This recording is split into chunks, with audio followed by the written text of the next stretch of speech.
Hi guys, today we're going to read a story for our video story time, and it's called A Visitor for Bear. Some of you know this one, right?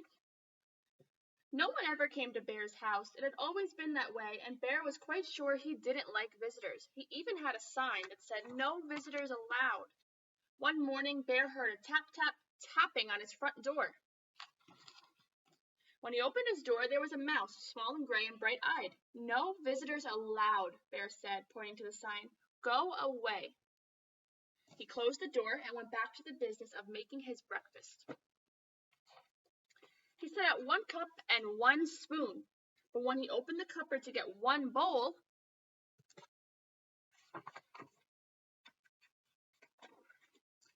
there was the mouse, small and gray and bright-eyed. "I told you to leave," cried Bear. "Perhaps we could have just a spot of tea," said the mouse. "Out," commanded Bear. "Most sorry," said the mouse. "I'll be going now."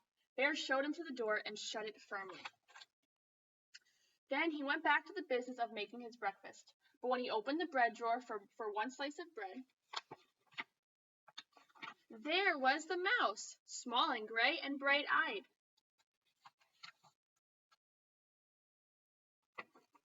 "Unbelievable," rumbled Bear. "Away with you, vamoose." "I do like a bit of cheese," said the mouse. Bear pointed to a rigid claw toward the door. "Yes, then, here I go," said the mouse.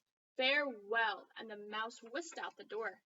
This time Bear shut the door very firmly and locked it tight. He locked the windows, too, for good measure. Then once again he went back to the business of making his breakfast. But when he opened the fridge to get 1 egg, there was the mouse, small and gray and bright-eyed, of course. "Begone," roared Bear.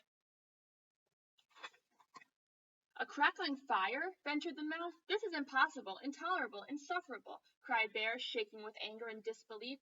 "Terribly sorry," murmured the mouse. "Now you see me, now you don't. I am gone." And the mouse looked very sorry indeed while he waited for Bear to unbolt the door and let him out again.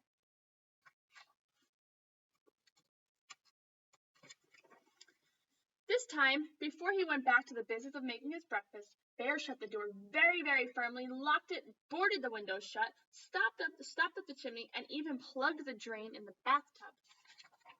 Carefully, Bear set about the business of making his breakfast. He opened the cupboard and no mouse. He opened the bread drawer, nothing. He opened the fridge, mouse-free, yes indeed. He lifted the lid to the tea kettle. There was the mouse, small and gray, and, well, you know the rest. Bear fell to the floor and wept. "I give up, he blubbered. "You win. I am undone."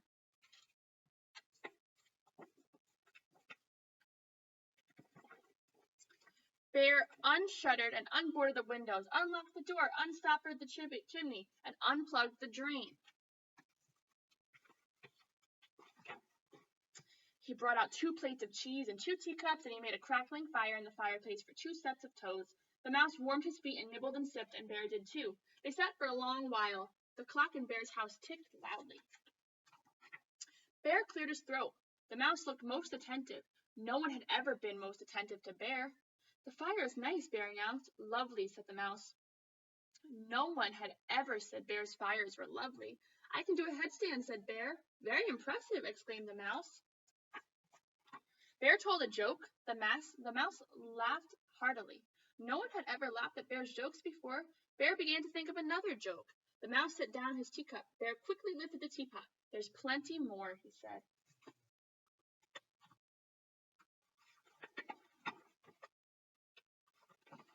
"So sorry," said the mouse. "Most kind, but I must be on my way." "Really, you needn't go," said Bear. "I am off," said the mouse. "Wait," cried Bear. "Toodaloo," said the mouse. "Don't go," said Bear, throwing his body across the path.